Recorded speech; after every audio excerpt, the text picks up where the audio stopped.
Good afternoon, everyone, and welcome to the virtual launch of I Am Her, Fierce, Fearless, and Focus. I am truly honored that you have chosen the time to spend your afternoon with us as we celebrate more than just the book. We celebrate identity, we celebrate courage, we celebrate healing, leadership, and legacy.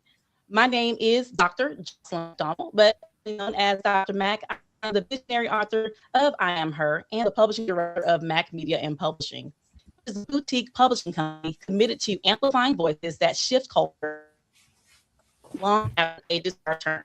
At Mac, we believe stories are sacred and they are simply just written, lived, and that the women the courage to share their lived experiences, something powerful happens. Walls we have chains that break, healing begins. And so I Am Her was really born from a defining moment, the moment woman stopped shrinking, stopped apologizing, and boldly declares, I am her. This afternoon is not just a launch, it's a declaration, it's a mirror, invitation to you all. But before we move forward and bring on our authors, I want to definitely take a moment to take a pause and express my deepest gratitude to Dr. Latanya Goffney for lending her powerful voice to the forward of I Am Her. Though she is not able to join us this afternoon, her words anchor this book in wisdom, authority, and authenticity. So, Dr. Goffney, thank you for believing in this vision and for pouring into this collective of women. And so, without further ado, I'd like to bring up our first round of authors to the stage. And so we're going to have Dr. Adriana Butler. We have Cherie Powell Simmons and Dr. Valerie Harris. Welcome to the I Am Her launch. I'm super excited. I'm just going to introduce the ladies here, then ask them a few questions and really share and pour their hearts out. And so we're going to start with you, Dr. Adriana. No, Dr. Adriana is a transformational leader. She's a minister, the CEO of Evisions Operations.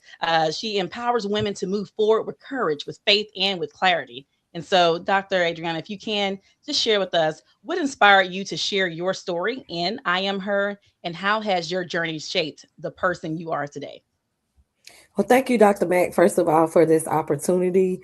This has just been a blessing, I would say, in disguise, an opportunity, a platform to be able to share a story that I hope will bless women near and far. So, as I reflected on my journey from where I was in life into where I am, I realized that my life had been grace every step of the way. Sometimes we forget about the grace that's on our life. I'm sharing my story because too many women think strength comes from a perfect path, but mine didn't. God has blessed me tremendously, but those things were forged through transitions, responsibility, pressure, and seasons where I had to believe when I couldn't see. There were battles, and I had to stay obedient when it would have been easier to just quit. But I learned not to chase titles, but to steward assignments. And that confidence isn't loud, but it's obedient. And I also was reminded over my life, God has kept his promises, even when the timing didn't line up with what I expected. So I want women to understand you're not fearless because you're strong. You're fearless because you choose to trust God anyway. That he will carry you into your purpose. So I hope as you read my chapter, you'll be able to see yourself in the writing that I shared. Oh, thank you for that. And what is one lesson from your chapter that you hope will empower readers to embrace their inner truth? Yeah. So the lesson I hope that you all embrace and carry is that stop postponing things, waiting for permission. Too many of us are negotiating with what God already told us to do. You're waiting to feel ready, waiting to feel qualified, waiting for fear to leave. But purpose doesn't wait on comfort, it responds to movement. The moment you move, grace will meet you there. And you realize you were never underqualified, but you were under obedient. I love that. I love that. Thank you so much. And so we're going to move on to Cherie. Cherie is a resilient leader and mentor who journey is just reflective of perseverance, growth, and the power of turning adversity into strength. And so, Cherie, if you can, how has overcoming challenges in your personal or professional life really influenced the story of I Am Her? Well, I would definitely say that I had to learn how to stop feeling God-sized whole with what I had lined up for myself. Um, in other words, the human achievements, the goals that I've reached and attained, the degrees, certifications, and things like that. Um, I kind of intermingled that with my calling, my ministry, and that was to serve others. And so it felt like a piece was missing, torn away from me about 8 months ago when I lost what I thought was my, you know, career of all careers, and had to just really start over and learn that, I'm not, what I do. I'm who I am, and I'm who God called me to be. And, in that, that was traumatic for me. And, I was definitely reminded that, all the messy parts, all the things that happened, in life, I knew that it was not for me. I knew that it was for me to gain strength from, become more resilient, and then to be able to turn that around and testify to what God has done and how far He has brought me. So I'm thankful for that. And just trying to break that cycle of control, trying to encourage other women who read our chapters, and see themselves, like Dr. Nita says, see themselves in our stories and know that they're not the only one, that knowing that those painful messes, you know, has turned into our ministry and what we do. And, just being able to be a blessing to others. So I love that. And what advice would you give readers who want to face fear head on and stay focused on what truly matters? just be able to see that where God has you now, it's a divine setup. He does everything for a reason. We have our perfect plan, and how we want things lined up and how we want things to be and turn out for ourselves. And we put our best foot forward, many of us. And what we have to realize and understand is that when we say that we're trusting God, you're trusting God at His word. You're trusting God in His timing. And so that's a lesson that I've had to learn recently, and so my advice is just knowing that it's a divine setup by God. And, sometimes He has to remove the good to get you to the great. So just keep that in mind. I love that. Thank you so much for sharing. And now I'm going to introduce Valerie Harris. I call her Dr. Val. Dr. Val is an empowerment coach, author, and CEO of Stepping Out with Purpose. She inspires women to dream boldly, lead courageously, and pursue purpose with faith. And so, Dr. Val, what inspired you to take part in this project, and how does your chapter reflect your personal transformation? Well, I was inspired to take part in I Am Her because I am that woman. I'm that woman who has been shaken by rejection, loss, delay, and doubt, but not destroyed because of it. But in all, this collaboration represents identity for me. And my chapter reflects the journey of learning who I was beyond titles or being approved or having approval or expectations. And for years, what I did, I embodied strength on the other side of my outside ward. You on the outside, you thought I had all this strength, but on the inside, I was wrestling with self-doubt internally, like a lot of women do. You're looking pretty on the outside, but on the inside, you're having all kind of turmoil going on. And losing my mother at the age of 19 and facing false accusations as a teenager, navigating seasons where I felt unseen, those moments could have really defined me if I had allowed it to. But instead, they developed me. And my transformation happened when I stopped measuring my worth by what I lost and started anchoring in who God says I am. And I shifted from approval seeking to assignment, driving and being able to be in control of who I was and not allowing those setbacks to define who I was. And then as I began to launch my businesses, being able to go live for the first time, choosing forgiveness over bitterness. And those were just some career moves that helped me to identify with the various decisions that I was making in my life. And during this chapter, it was part of a testimony for me. And I felt that through the breaking and all the things that were going on, I was built up on the inside because it helped improve who I was as a person. And that shaking didn't disqualify me. It prepared me to rise higher, feeling unshaken and feeling unstoppable and feeling like that I don't have to apologize for who I am in Christ Jesus. And yes, I am that fierce, fearless, focused person now. And I have to work on it daily because it's not something that you don't have to work on. You have to work on being focused each and every day, you know, and you have to make sure that you're in line with the things that God has called you to do for a time such as this. And how do you hope your story will motivate readers to embrace courage and really focus on their own lives?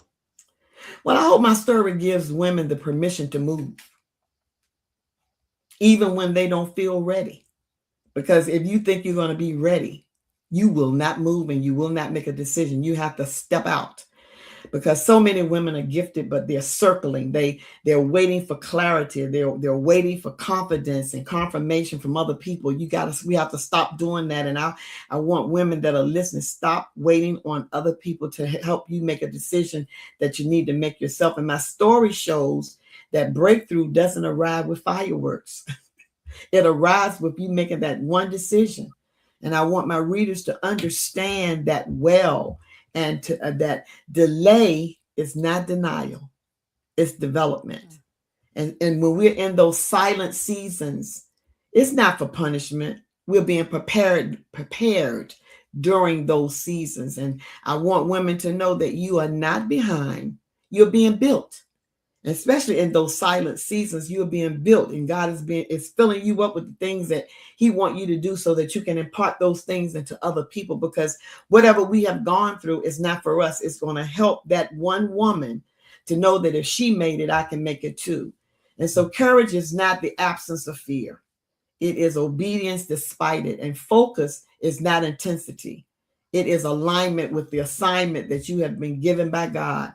And if a woman finishes my chapter and chooses one faithful action, sending an email or forgiving an offense, somebody or did something to them and they forgive them, launch an idea that they've been sitting on for years, speak up in the room that you're in, stop being afraid, then the story that I'm telling will have done the work that I wanted it to do. Because she already has greatness. All of you, all of us, we have greatness inside of us that someone is waiting on. So I'm here to tell you, just rise and just allow God to be God in your life and not be afraid to make the decisions that you need to make, because you're not in this alone. We are here as women to build each other up and not to tear each other down, and to just stay focused on the prize that's waiting on you on the other side. Well, that was a word in itself. Thank you so much. And thank you, Dr. Butler. Thank you, Dr. Val and Cherie, for sharing your words. And we want our listeners to know that this is not the end of our work. It's just a launch of words that we're bringing in, hoping to inspire the women. But before we go into our next group, I want to acknowledge something powerful. The women of I Am Her represent more than just one city, coming from different regions and even international, from Boston to Virginia, Memphis to New York. And of course, Texas is represented from Dallas to San Antonio, and of course, my hometown, Houston. So just know that purpose has no zip code, and we're extending boundaries.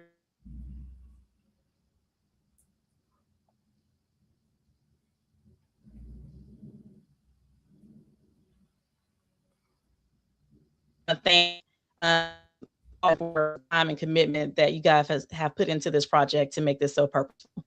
And so when women, across regions rise together, they say, I am her, because it's more than the book, it's a movement.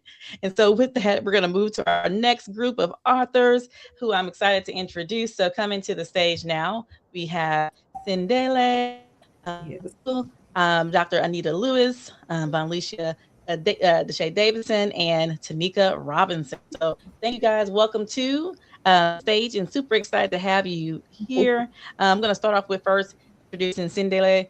And Sindele, she is a global-minded leader, a strategist committed to shaping more than just technical and inclusive future. Her work really centers on inclusive leadership and human-centered transformation. And so, with that, Sindele, can you share with us why was contributing to the I Am Her project important to you, especially at this point in your journey?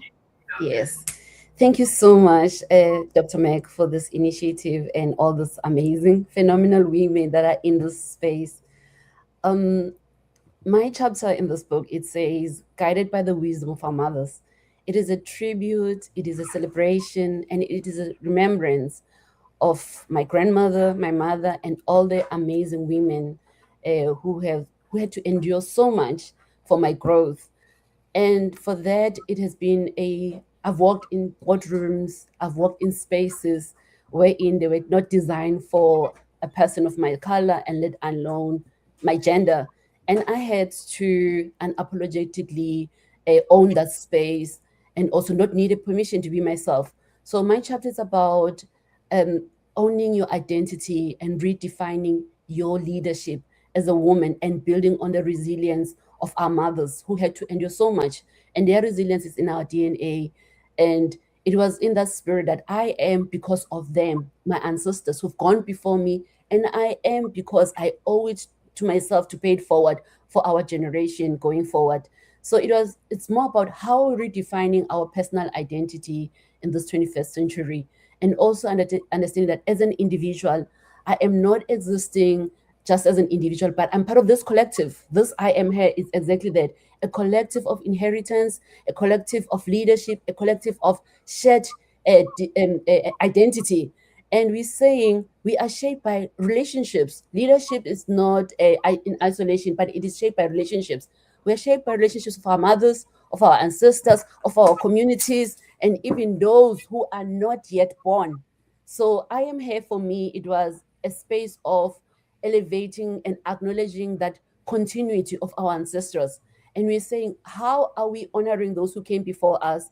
How are we taking their lineage, their journey, and their sacrifices for us to be in this privileged position? And how are we going to be accountable also for those who are going to come after us, that legacy part?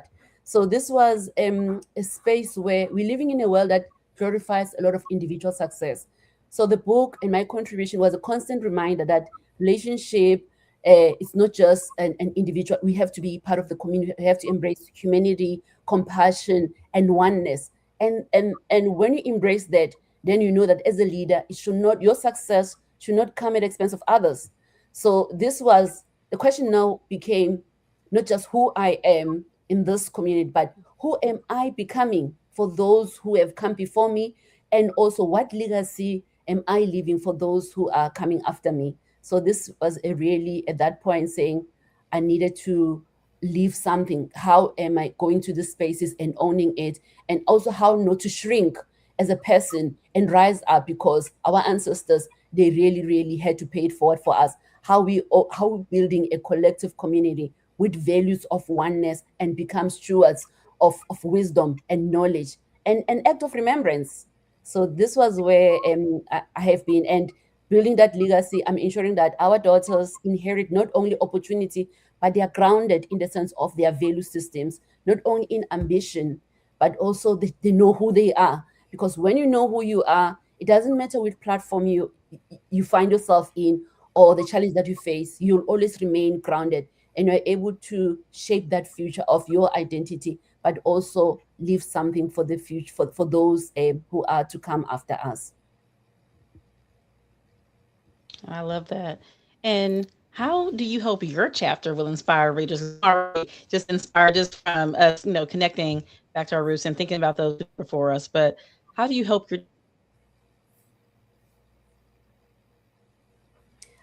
I'm hoping that many of the women that will be reading this book are women who are liberated and open-minded, who are leaders and phenomenal people in their own rights. I'm hoping that through this book, they can read that may our leadership be human-centered. May our interaction with one another be more human and build a humane a world, And may you honor the wisdom of those who have come before us.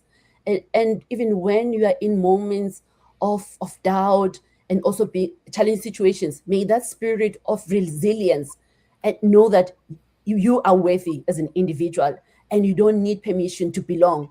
And may you carry that spirit of humility, of mindness and oneness, like an inheritance. We live, and may this book be a book of remembrance, that as you read it, and live these values, live this courage, and live a life of clarity and compassion. As you go forward, be rooted in who you are, your identity, and also leave a future, a generational legacy, that life and relationships are the most important currency than just climbing the ladder. Bring other people along with you. Build a community. You are that legacy, and the future is watching.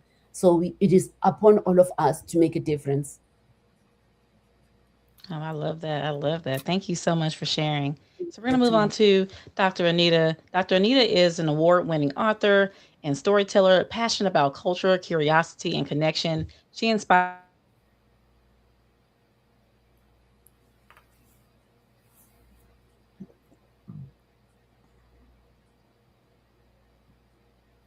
if you can first give us that information before you go into define, because I want to make sure that those who are here are able to hear history in making that we're all looking forward to.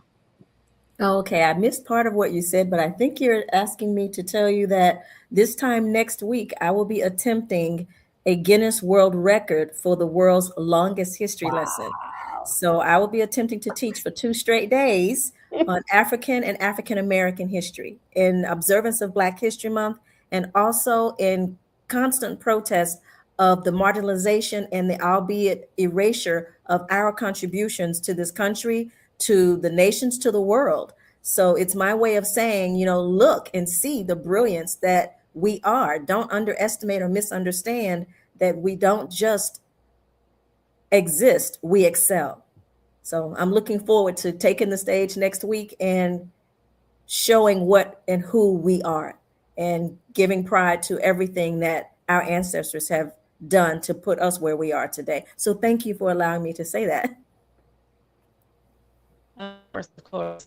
Thank you for sharing that. And going back to I Am Her, so can you define or share a define in your life, motivated story you contribute to?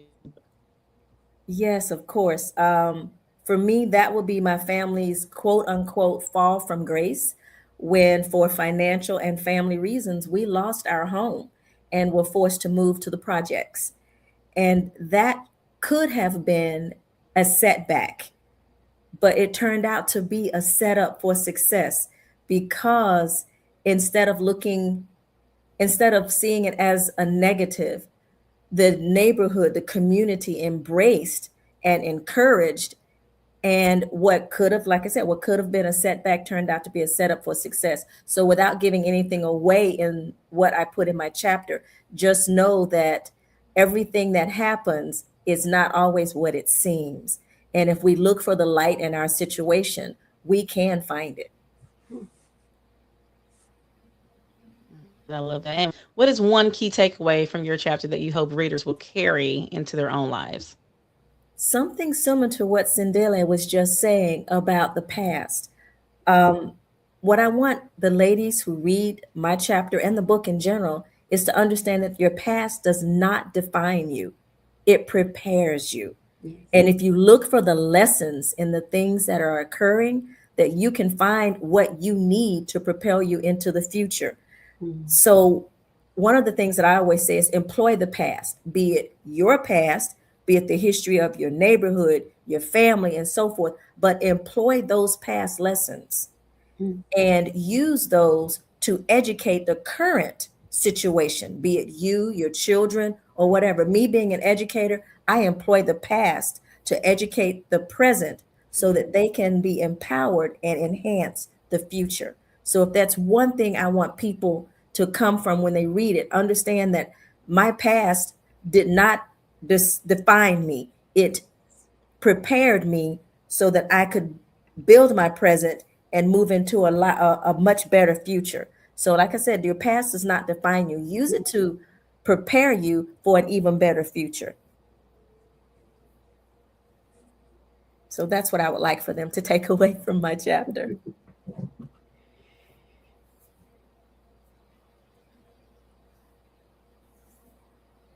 They're, all times unstable is unstable now, but we're going to still push through. And so hopefully you guys can still hear me well. But Vonlecia, she is an author, speaker, who empowers others to overcome fear, walk bold into purpose.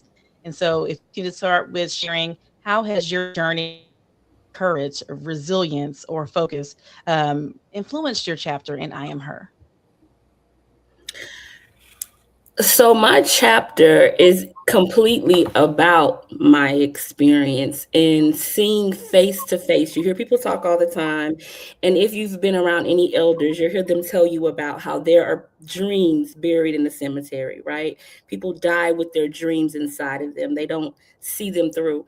And so I got to see that firsthand with my mother. I buried my mother in 2021. And as I watched everything happening and looked at my mom laying there lifeless, I thought about all the conversations we had recently had about all the things she was saying she was going to do. One of the biggest things was start her catering company. And I will never forget the last conversation we had where she talked about she was going to do it. And she was just waiting. She was waiting until this or until that. And so for me, I have been on a journey since that day for myself and for every woman that I come into contact with to encourage them to understand that if you wait until may never come. And so that is how my personal experience has impacted how I move forward in everything. Everything I do now is not about, well, I'm not ready, or I don't look this, or I don't feel this, or I don't have this. It's always about, this is the moment that I have, and so I have to seize this moment. And so that's how my experience has impacted how I move every day now. It's totally changed my whole viewpoint on life, actually. I love that. I love that. So, what practical advice or steps can readers take from your story to lead with confidence and that purpose? I absolutely love this question because I feel like sometimes we are motivated, but we walk away and we feel like, oh yes, I can do it.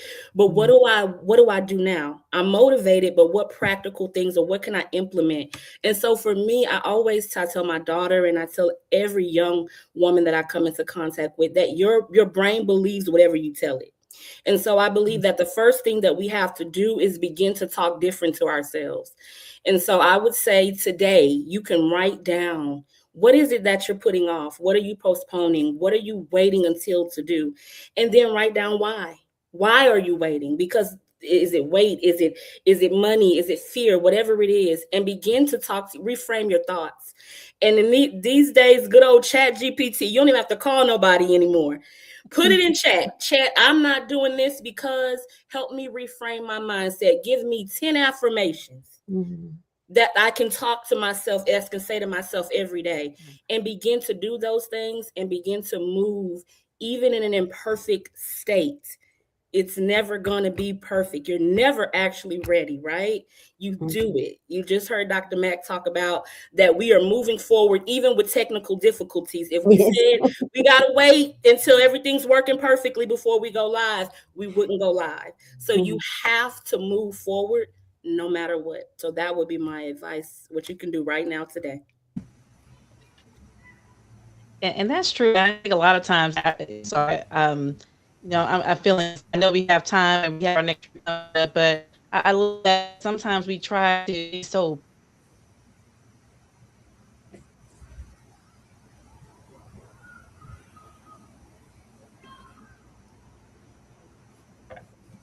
like right now, things may not work well right now. Who knows what's going on all of a sudden, but I love that it does not have to be perfect, and waiting for that perfect moment, you'll still be waiting for your until. So thank you so much for sharing that. Thank you. We're gonna move on to Tanika. Tanika is a strategist and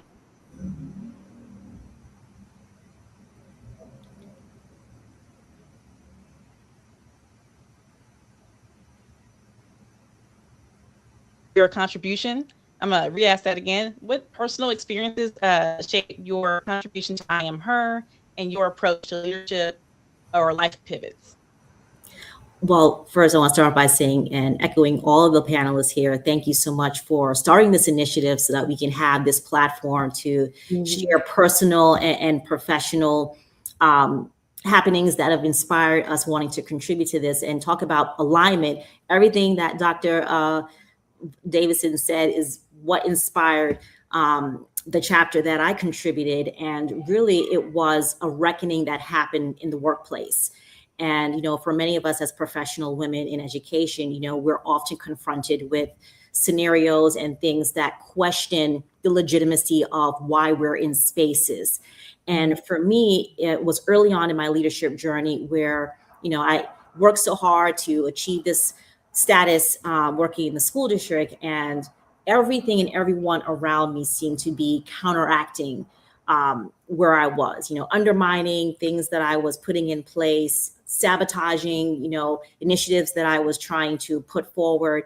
And it just made me reflect inward, you know, am I really qualified? Am I really worthy of, you know, what I had worked so hard to achieve? And really that was the pivotal moment for me, you know, in those quiet moments where it's like, you know, it's not the external, the work had to be done inside. And, you know, it was negotiating that legitimacy that really had me stop and say, you know, why am I shrinking to fit the mold or to fit the image of what others have, which is usually, if not always, based on some fragmented piece of who they think we are. And, you know, it was where I then started to really stand firm in who I was, not just as a woman in education space, but just as a woman, as a leader, and not asking for permission. And I think that seems to be the overarching theme here so far in this conversation, is that you don't have to wait for anyone to legitimize your presence, your purpose.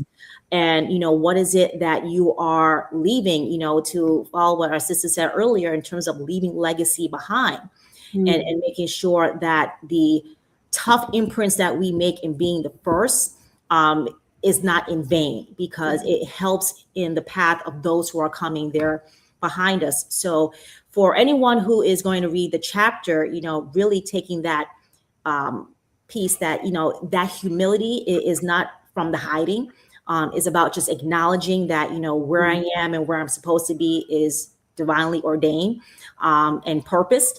And, you know, leadership, to kind of ground it back into that piece, is not waiting to be invited. You know, when you recognize all of what God has invested in you, it doesn't need that permission. And that's decided long before you even step into a room. So to kind of tie it back into, you know, the theme of my chapter, I didn't have to wait for the permission. You know, I just claimed it. And in that claiming, it allowed other things to develop and kind of manifest in all the good that has kind of brought me to where I am. And how do you hope your story will empower readers to act with fear or uncertainty? Well, I would say that, you know, fear is not the stop sign. And I think for many of us, you know, that's where we kind of stop dead in our tracks. You know, there are things that kind of make us second guess who we are, you know, where we are, you know, even in those seasons where things don't seem to be going our way. You know, it's that pause where we really have to kind of do that inner reflection and, you know, lean in on God's voice. You know, a lot of what we're all echoing here is that, you know, it's not in vain. And, you know, really for a woman to read and say, you know, let me stop doing that self-editing that kind of allows us to, or limits us in losing momentum in trying to build and kind of stretch us to where we are. And really that stretching is necessary, you know, and when you think about something being stretched, there's parts that have to be broken. And, you know, it's about also reframing fearlessness. You know, it's not always the grandiose moment. You know, it's sometimes doing it when you're unsure, doing it when your voice shakes. You know, for a lot of women in this season, applying when you don't have all the checks marked off on the box. Do it anyway. You know, so stop shrinking. Speak up and understand that the pivots that happen in life, you know, it's sometimes those necessary off course is where, you know, God has to prune something out of you to prepare you for the next step. And those moments are sometimes more catalytic than the accomplishments or the grand prize that we're striving for. And, you know, to kind of bring it back into context of like the professional space, you can't widen the table unless you're first at it. Yes. And that's something that my mentor had to remind me. And hopefully in the book, that's a nugget that a woman can take away and really take to heart. You know, you can't widen tables. You can't, you know, provide that access or opportunity or leave legacy unless you're willing to sacrifice some part of yourself in the learning process and do it on your own. Oh, I love that. Thank you so much. You guys have been so inspiring. And as you kind of see that we've been having this, those who are tuning in and just sharing their feedback, and just we really is hoping that, I love this, speaking to my soul. Yes, they're speaking to my soul as I'm sitting here asking the questions and just trying to get through all the technical difficulties in the moment, and like just reaffirming myself in this moment. So surrounded by a group of women who are inspiring, and I would say any woman, just be able to support each other and the different things. And so thank you all for sharing your stories. Again, for those who are tuning in, we have more to share. This is just the beginning of this launch. And I'm looking forward to what's to come. I'm going to move on to our next group, which is our last group of authors. Moving on, we're going to bring up now Nicole Golden, Miss Lakita Prunty, and Dr. Rachel Allen.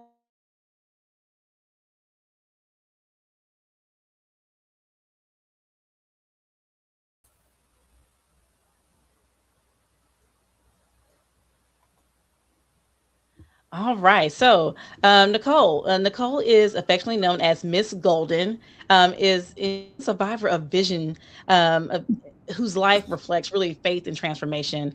She inspires women to live boldly in grace, purpose, power, and just by being able to connect with her. You know, I love that she just got into have a good morning, and she really into that. So for being a part of this project, and for you, I would like to ask, what has been the decision in your life that you included her? First and foremost, before I jump into the question, just again, like the other lady said, we thank you for this space. Definitely appreciate it. I'm just sitting here like trying to hold back the tears as I'm crying, because it's like I'm reliving my life all over again in these bits and pieces, just as when I'm writing this chapter. But it's very empowering. I feel like I'm already at the summit, just being here at the launch. So thank you so much for this space. But first and foremost, I would truly have to say it has been not quitting, not giving up, regardless of what is happening and what's going on around me.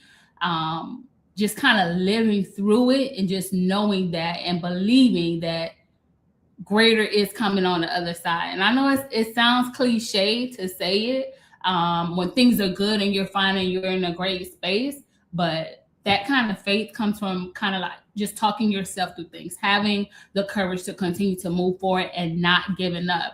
And honestly, I think it was easier for me when I was before being a mom, right? But once motherhood hit, it was totally different for me. I wanted to give up, but I couldn't even let the words come out my mouth. I couldn't even act as though I wanted to give up. It's like I was holding it in and trying to hold it all together for the simple fact that I never wanted my daughter to see me like that. But there came times where I couldn't hold it back. She witnessed it. The fact that my daughter could pray for me, pray with me, that gave me the strength to not quit. Nights where I'm going to school, where my daughter is with me while I'm pursuing a second master's degree, and she's only 2 years old, not quitting, letting her see me do those things. That I would have to say was the most courageous part. And you'll see more about, read more about that in the chapter. But definitely not giving up, because I knew that I had those golden eyes watching me. I love Golden. Yes. And I hope your chapter will help readers break through fear and step into their power. For me, I would truly say it's just the simple fact of understanding that they are becoming. They're not broken. A lot of times when we face fear, we just immediately think that, this is the end, or we just give up immediately. But that use the fear to allow you to grow. And I hope that women are able to walk away with that after reading my chapter, just understanding that regardless of what things look like, everything that they're going through, everything that is happening within them, they're not broken. Remove that fear, move forward, because they are golden. They have what it is that they need already to go forward. And sometimes it's just us holding ourselves back. But you're not broken, you're becoming. Yes. I love it. Thank you so much. And next we have a passionate advocate for families, students, and community empowerment. Her work centers on building confidence and helping in their fullest potential. And so, Lakita, can you share with us why was it important to contribute your story to I Am Her?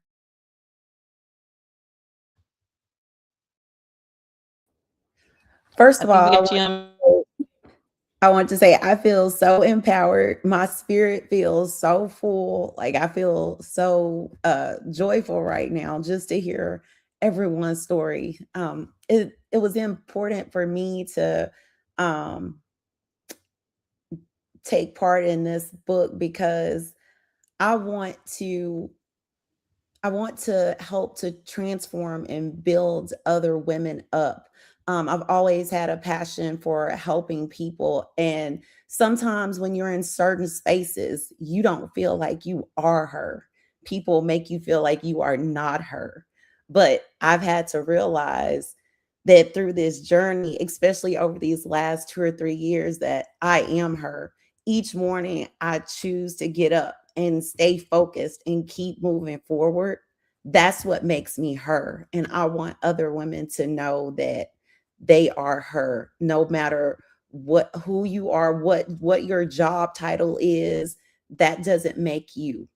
Just you moving forward towards your goal. That is what makes you her. And there's one lesson that leaders will apply, lead with clarity and purpose. So I feel like there's, no matter what obstacles may arise or what obstacles are in your way, don't let that deter you from your purpose. Use your voice to uplift other women. Just be transformational, not transactional. Use your voice to amplify what you know is right, and don't let anyone shrink who you are or take away what you know is right within you. And just stay focused and fearless and just be you, because you are her. I love it. I love it. Thank you so much for sharing. And to our next author, Dr. Rachel. She is an architect and executive leadership strategist committed to building leaders who shape legacy. And through her work, she challenges leaders to move beyond titles and build what lasts. And so, Dr. Rachel, how does your journey of strength and focus shape the contribution of I Am Her? Wow. So my journey has been of strength and focus, and it's not about climbing. My chapter is about becoming. So for nearly 3 decades, I led in spaces that required courage, clarity, and conviction. I've navigated classrooms all the way to boardrooms through executive roles, knowing that the weight of all of my decisions impacted thousands. So from the outside, it looks like ascension, but internally it was formation. So I realized that every season refined me, not just as a leader, but as a woman. And from that, I had to learn the difference between recognition and fulfillment. So in this season and in this chapter, I talk about those pivotal shifts that I call my rewirement era. So in this era, this moment of strength, of stopping and beginning to align what matters to me, is capturing that the tension that holds between what my titles were versus what my purpose is. It honors the courage that it took for me to surrender to what I thought was successful in order to protect and fully step into what was sacred to me. So my focus shaped my contribution because it forced me to ask myself these deeper questions of who am I without a title? What will remain when the applauses fade? And then what am I building that will outlive my roles? So in my chapter, I share that fierce doesn't always roar. Sometimes it releases. Fearless doesn't always conquer. Sometimes it surrenders. And that being focused is not about doing more. It's about choosing what matters most. I love that. And what message or insight from your chapter do you hope will leave a lasting impact on readers? So long after you have finished the last page of the chapter, I hope that you recognize that title gives you recognition, but purpose gives you peace. So I know us in the room and many people around the world, many women, we're all accomplished, capable of carrying what looks like what would be impressive on paper. But achievement without alignment is exhausting. It's exhausting to the soul. It's exhausting in so many ways. So my chapter invites you to pause and ask yourself, am I pursuing what looks successful or what feels obedient to what I'm becoming? I want you to understand that surrender is not weakness. It is strategic. Rewirement is not quitting. It's recalibrating and walking away from what we know is to be familiar in order to work towards what's purposeful and finding that fierce courage and that fearless clarity on what you are becoming and who you want to become and aligning your behaviors to so. So if my words leave any lasting imprint in my chapter, I hope that it's a reminder that becoming her is not about perfection. It's all about evolution. It's about choosing growth over comfort, impact over image, and legacy over applause. So the most powerful version of her that you would want to align to is one that is spiritually grounded, intellectually disciplined, and unapologetically focused on building what will outlive her. I love that. I love that. So thank you all for sharing and connecting. And I know those who are watching, we see their comments coming through, and they're pouring in. And so it's definitely inspiring just to be in this space with you. So I can't wait till we get to the summit. But before we go on to our next things, I definitely want to recognize one of our contributing authors who was not able to join us today, Lanisa Ross. I want to acknowledge, that her voice matters. Her story reflects growth, creativity, and courage. And though she is not here with us today, her contribution to I Am Her is powerful and necessary. So I definitely want to show her some love on here in her sense of joining us today. And so thank you so much for being a part of the I Am Her movement. Now, we definitely want to encourage you all to support your favorite authors. And with that, we encourage you to purchase your copies from them directly, connect when to support her, invest in her, and it becomes a tangible keepsake for you because you get all of the stories and all of the inspiration that is there. So be sure to connect your authors that you so they'll send you a signed copy of their work, and so that you can have that in your keepsake. But one thing that we definitely want to do before we go, we definitely want to share. I've said that this is just only the beginning, because we're extending this message, this moment, to be more than just about the book. This is about a lot of things that are happening. So if you are able to join us live in person, hosting the I Am Her Summit, and of course these powerful on Patrick, Marcy Strahan, we expand not just about messaging to empower others, be a part of this work, be a part of this space to support and empower each other as we are all her. And so we definitely want you guys to go to IamHerSummit.com to register. The event is taking place March 14th in Houston, Texas. And so we hope to see you there. I'm going to just bring the ladies back up as we get ready to wrap up and close out. And so I just want to just thank everyone for joining us here today. Just adding some people back to the stage here. And so I just want to share that, at Mac Media and Publishing, we're always looking for the next voice to amplify. If you've been sitting on a story that you think that deserves to be in print, connect with us, visit macmediapublishing.com, because your voice might be the next one. But before we log off, I want us all to say this together. I am her. I am her. Thank you so much. And that's for you. If you're watching, I want you to stop and pause for a moment and share that you are her, and tell yourself that I am her. Not the future version, not the polished version. Definitely, it doesn't be present, powerful, or it needs to be the present, the powerful, and the becoming version. So it doesn't have to be the future you, the polished you. It is you, who you are today. And so thank you for joining us. We're going to just definitely share the last messages and comments that we had coming across the stage. And so thank you all for, I'm going to put them up here, joining us and spend your afternoon with us. And so we have Shalane saying, I hope I get to meet all of you at the summit. Yes, she is. Coming on down Houston, Texas. Miss Golden is always golden. Is always sharing. He is sharing. Yes, you are her. Thank you so much. We have Shalane also said, coming back up here, she can't wait. Here she is. She can't wait to read the powerful messages. And so thank you so much for sharing. And thank you guys for tuning in and joining us on the I Am Her. Beth Shanae, she says, thank you for sharing. And put her pause up there. She said, thank you, ladies. Such an inspiration. And then we have, thank you. Then thank you to giving praise to Lanisa. Thank you so much, you all, for joining us today. We appreciate you taking the time. We can't wait to connect with you, and hopefully we'll see you in Houston. Don't forget to connect with your author to connect with them so you can get your copy of I Am Her. And then we're going to extend this powerful experience into the I Am Her Summit. So thank you for joining us. We hope you have a blessed day.